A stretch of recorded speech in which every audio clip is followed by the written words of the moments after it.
میں اسے ناامید نہیں کرتا۔ واللہ تعالیٰ علم۔ مفہوم ہے کہ جب اللہ تعالیٰ نے مخلوقات کو پیدا فرمایا تو عرش پر لکھ دیا میری رحمت میرے غضب پر غالب ہے۔ انسان نے کہا کہ میں نے ان دکھ تکلیف اور مصیبتوں سے میں بہت تھک چکا ہوں۔ تو انسان کی تسلی کے لیے اللہ تعالیٰ قرآن مجید کی سورۃ الزمر کی آیت نمبر 53 میں فرماتا ہے کہ اللہ کی رحمت سے نا امید نہ ہونا۔ ناظرین کرام، جب کسی بھی انسان کو اپنے سے کمتر یا حقیر نہ سمجھو، کیونکہ ہر انسان کو اللہ تعالیٰ نے ہی پیدا کیا ہے اور ہر کسی میں کوئی نہ کوئی خوبی ضرور رکھی ہے۔ ہر کسی کے اندر کوئی نہ کوئی ایسی خوبی یا صلاحیت ضرورت ہوتی ہے جو اسے دوسروں سے ممتاز کرتی ہے۔ کسی کو بھی اپنے سے کمزور یا کمتر مت سمجھو۔ اور دوسری چیز جو میں نے بتائی ہے وہ ہے اللہ تعالیٰ سے محبت۔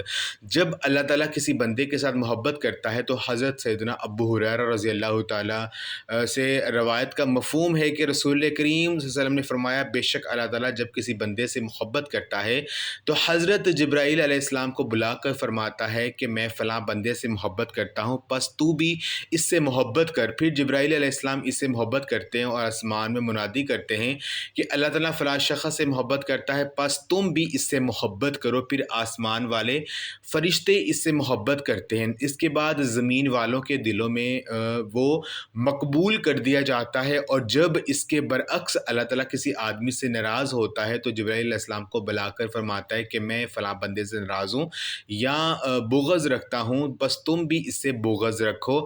پھر وہ بھی اس سے بغض رکھتے ہیں۔ پھر آسمان والوں میں منادی کرتے ہیں کہ اللہ تعالیٰ فلاں شخص سے بغض رکھتا ہے تو تم بھی اس سے بغض رکھو، وہ بھی اس سے بغض رکھتے ہیں۔ اس کے علاوہ زمین والوں میں اس کی دشمنی جم جاتی ہے، یعنی زمین میں بھی اللہ کے جو نیک بندے یا فرشتے ہیں وہ اس کے دشمن ہی رہتے ہیں۔ تو ناظرین، اللہ سے محبت کرو گے تو دنیا آپ کے لیے آسان ہی آسان ہو جائے گی۔ آپ کی زندگی میں جتنی بھی پریشانیاں ہیں، جتنی بھی مشکلات اور رنج و غم ہوں گے، وہ سب انشاءاللہ دور ہو جائیں گے، اور پھر آپ کو قدم قدم پر اللہ پاک نوازتا ہی رہے گا۔ آپ کی جیسے بھی مشکل ہوگی، ہر مشکل حل ہوگی، پھر آنے والی مشکلات بھی ختم ہو جائیں گی۔ ناظرین کرام، اب وظیفے کی جانب چلتے ہیں۔ یہ عمل کون سا ہے؟ یہ خاص وظیفہ کون سا ہے؟ اس کو کرنے کا کیا طریقہ کار ہے؟ اسے کس وقت اور کتنی بار کرنا ہے؟ یہ ایک دولت مند بننے کی تسبیح ہے۔ یہ ایک تسبیح کا راز ہے جو آپ کے ساتھ آج میں شیئر کرنے لگا ہوں۔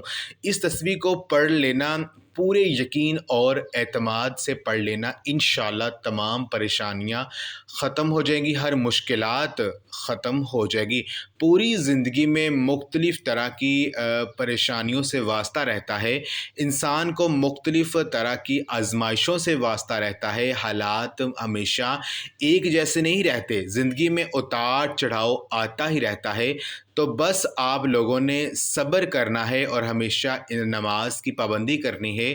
قرآن پاک میں بھی ہے کہ اللہ پاک صبر کرنے والوں کے ساتھ ہے۔ جتنا آپ صبر کرو گے، اللہ پاک آپ کو اتنا زیادہ اور بہتر اجر عطا کرے گا، کیونکہ ہر مشکل کے ساتھ آسانی بھی چھپی ہوتی ہے۔ کئی لوگ ایسے ہیں جن کو دنیا میں ہر طرح کی ٹھوکریں لگتی ہیں، ان کو غربت کا بھی سامنا کرنا پڑتا ہے، مشکلات بھی آتی ہیں، یہاں تک کہ کچھ تو بھکاری اور فقیر بھی بن جاتے ہیں، لیکن پھر جب اللہ پاک ان پر اپنا فضل و کرم نازل کرتا ہے تو وہ صرف اور صرف اللہ تعالیٰ سے مانگتے ہیں، تو اللہ پاک ان کو اتنا عطا فرماتا ہے کہ ان کے پاس کسی بھی چیز کی کمی نہیں رہتی۔ میرے اللہ پاک سے میری دعا ہے کہ اے میرے پاک اللہ، اے میرے غفور الرحیم اللہ، دنیا جہاں کے سارے خزانے آپ کے پاس ہی ہیں، آپ کے خزانوں میں تو کسی چیز کی کوئی کمی نہیں ہے۔ میرے اللہ، جتنے بھی لوگ دنیا میں پریشان حال ہیں یا تنگ دست ہیں، طرح طرح کی مشکلات اور مصائب میں گھرے ہوئے ہیں، میرے اللہ ان کی مشکلات کو ختم فرما اور ان کو شاد و آباد کر دے، آمین۔ ناظرین کرام، یہ وظیفہ آپ نے اس طرح کرنا ہے کہ جب آپ فجر کی نماز ادا کر لیں، اس کے بعد اسی جگہ پر بیٹھے رہنا ہے، اپنی اسی جگہ پر تسبیح آپ کے ہاتھ میں ہو، آپ نے اول اور آخر 7 مرتبہ درود ابراہیمی پڑھ لینا ہے۔ ایک مرتبہ درود ابراہیمی میرے ساتھ بھی پڑھ لیں تاکہ ثواب ہو۔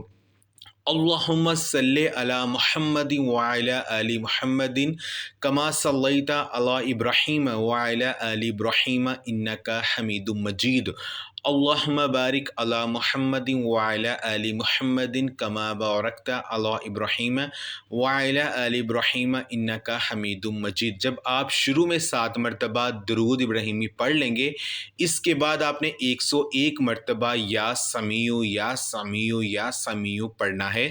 101 مرتبہ پڑھنے کے بعد آپ نے دوسری مرتبہ یا واسع یا واسع یا واسع پڑھیں۔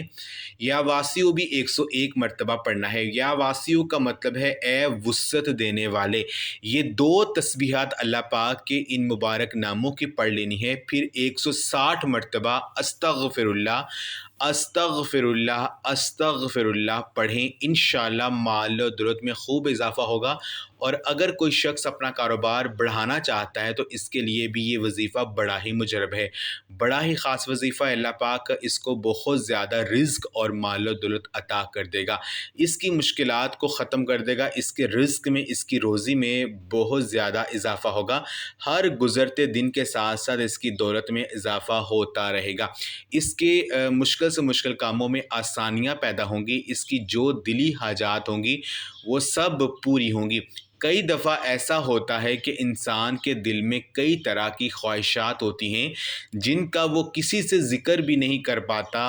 کچھ خواہشات ایسی ہوتی ہیں جب آپ زمانے کے سامنے، معاشرے کے سامنے بیان کرو گے تو وہ سب آپ کا مذاق بناتے ہیں۔ تو ناظرین، جس طرح کے بھی حالات ہوتے ہیں اپنے اللہ کو ہی بتایا کرو۔ بے شک اللہ تعالیٰ سب کچھ جانتا ہے، لیکن پھر بھی اسے بندوں کا مانگنا اور ہاتھ پھیلانا بہت پسند ہے۔ اس لیے اپنے اللہ سے مانگ لیا کرو، اللہ سے ہر چیز میں مدد طلب کیا کرو۔ اللہ پاک بڑا ہی غفور و رحیم اور وہ عطا کرنے والی ذات ہے۔ رزق کے حوالے سے، دولت کے حوالے سے پریشان نہ ہوا کریں۔ اللہ پاک ایسے ایسے وسائل پیدا کر دے گا کہ جو آپ نے سوچے بھی نہیں ہوں گے، وہ وہاں سے آپ کی مشکلات دور ہو جائیں گے، رزق میں بھی اضافہ ہوگا اور زندگی بھی بدل جائے گی۔ واللہ تعالی عالم۔ آخر میں دعا ہے کہ اے میرے پاک اللہ، اے میرے غفور و رحیم اللہ، ہم سب کی مشکلات کو عطا فرما دے، ہمارے رزق میں، ہماری روزی، ہم رزق روزگار میں اضافہ فرما دے۔ میرے اللہ، ہمیں مانگنا نہیں آتا مگر تجھے تو خوب دینا آتا ہے۔ میرے اللہ، ہمیں بغیر مانگے سب کچھ عطا کر دے۔ آمین ثم آمین۔ اللہ تعالی ہم سب کا حامی و ناصر ہو۔ السلام علیکم ورحمۃ اللہ